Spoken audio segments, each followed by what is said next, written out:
గంభీరంగా 52 నిమిషాలను సద్వినియోగం చేస్తూ మనకి మంచి విషయాన్ని అందించారు.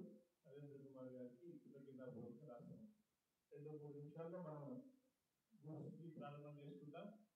ముఖ్యమైన మాట ఏంటంటే కులశేఖరుల భాగవతాధిష్టాన వ్యాసాన్ని రఘునాథాచార్య స్వామి వారు గ్రంథంలో రాయడమే కాక వారి 85వ తీర్థక్షేత్ర సమయంలో ఉదయ స్వామి గారు, రంగరామాచార్య స్వామి గారు ఇలా 5 భాగవతోత్తముల యొక్క శ్రీపాద తీర్థాన్ని చేర్చుకుని స్వీకరించి ఇవాళ కదా నా 85వ తీర్థక్షేత్రం ధన్యంగా వైభవంగా నా జీవిత సాఫల్యంగా సాగిందని రఘునాథాచార్య స్వామి గారు శ్లోకాలు అందించారు, గ్రంథాలు ఉన్నాయి. ఇది అందుకొరకు వారికి ఇష్టమైన వారికి నిష్ట కలిగిన అంశాన్ని ఉపన్యాసంగా మనం నరేంద్ర కుమార్ గారి దగ్గర స్వీకరించాం. ఇంతేకాక వారి 90వ తీర్థక్షేత్రంలో కోడెం హాల్లో చిరంజీవి స్వామి వారి యొక్క, రామచిరంజీవి స్వామి వారి యొక్క, అష్టాక్షరంజీవి స్వామి వారి యొక్క శ్రీపాద తీర్థాన్ని అందరూ భక్తుల సమక్షంలో సుమారు 2000 పైగా మంది భక్తుల సమక్షంలో మహాపండితులుగా అన్నగరాచార్య స్వామి వారితో శాస్త్ర చర్చ జరిపిన మహనీయులుగా కీర్తింపబడినటువంటి వారే అపరాచార్య స్వామి వారు, శ్రీభాష అపరాచార్య స్వామి వారు నా జీవితంలో ఎంతో వైభవాన్ని పొందిన రఘునాథాచార్య స్వామి వారి దగ్గర చదువుకోలేదు అనేటువంటి లోటు మిగిలిపోయింది అని వారు ఉత్తరం రాశారే.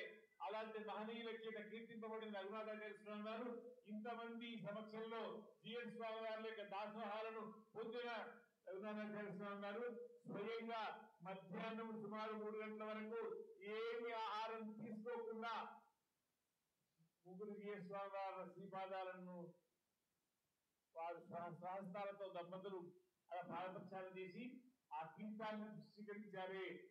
జ్ఞానమనుష్ఠానం వేయం నానాలు చెప్పినట్టుగా జ్ఞానానుష్ఠానం కలిగినటువంటి రఘునాథాచార్య స్వామి వారి సంబంధికులు కావడం, వాళ్ళు అలాంటి పెద్దల శ్రీపాదం తీసుకోవడం. ఆ సమయంలో చిరంజీవి స్వామి గారు మాట చెప్పారు, మన జ్ఞాపకం ఉంది అనుకుంటా.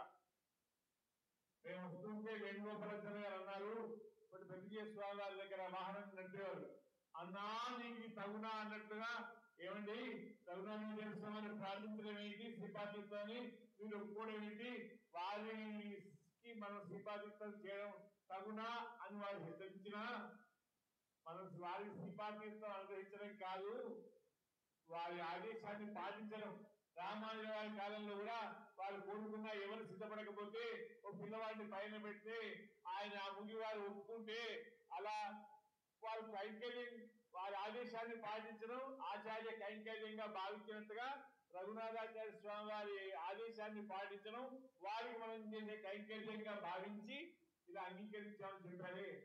ఇలా అందరి సమక్షంలో పాదాలు కడగడం, ఇదేమో సమక్షంలో సాగింది హాల్లో 90వ తీర్థక్షేత్రంలో. 80వ తీర్థక్షేత్రంలో రహస్యంగా సాగింది 5 ఆచార్యులకు పాదాలు కడగడం. ఇది పెద్దల ఆచరణ కాబట్టి ఇలా పెద్దల ద్వారా మనం ఇంతమంది నేర్చుకునే సందర్భాన్ని తెలియజేస్తూ, ఇవాళ కూడా సమయం కొంచెం ఎక్కువైనా అర్చకుడు మనకి ఇంత అవకాశాన్ని కలిగించేందుకు అర్చకుల యొక్క, ఎందుకు భాగవంతుని ఇష్టం విన్నాం, ఆ అర్చకులైన దేశిక స్వామి వారి యొక్క, అర్చకులైనటువంటి వంశీ స్వామి వారి యొక్క, అర్చకులైన శుక్ల స్వామి వారి యొక్క శ్రీపాదాల దగ్గర సాష్టాంగ ప్రణామాలను సమర్పిస్తూ వారి పాదాలను ఈ తలతో తాకుతూ ఇలా అనుసరి కోరుతున్నారా కాదు.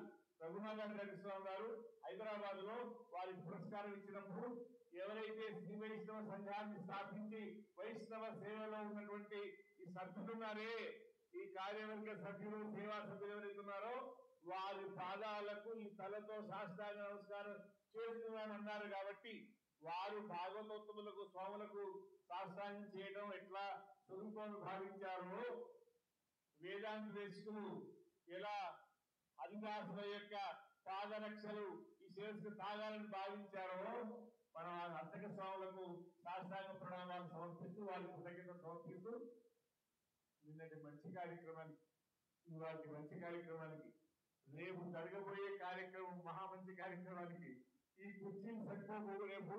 కాబట్టి మన ఆలయ కమిటీ వారు అందరూ ఇంకో 50 కుర్చీలు అవసరమైతే రెంట్కైనా తీసుకొచ్చి అలా రేపటికి ఏర్పాటు చేయండి. రేపు జరగబోయే మంచి కార్యక్రమానికి కూడా సహకారాన్ని అందిస్తూ నిన్న ఈ రోజు ఏర్పాట్లు చేసినటువంటి ఆలయ కమిటీ వారందరికీ రేపటి కృతజ్ఞతలు, ఇవాళ కృతజ్ఞతలు, నిన్న మర్చిపోయినటువంటి కృతజ్ఞతలు చెప్తూ వర్షం రానందుకు కృతజ్ఞత చెప్పేశాము. వర్షం ఉంటుందన్న భయం లేకుండా వచ్చిన వారికి ఇవాళ కూడా వచ్చిన వారికి కృతజ్ఞత చెప్పుకుంటూ ముందుగా శ్రీమాన్ కల్వకుంట్ల శ్రీనివాస స్వామి గారు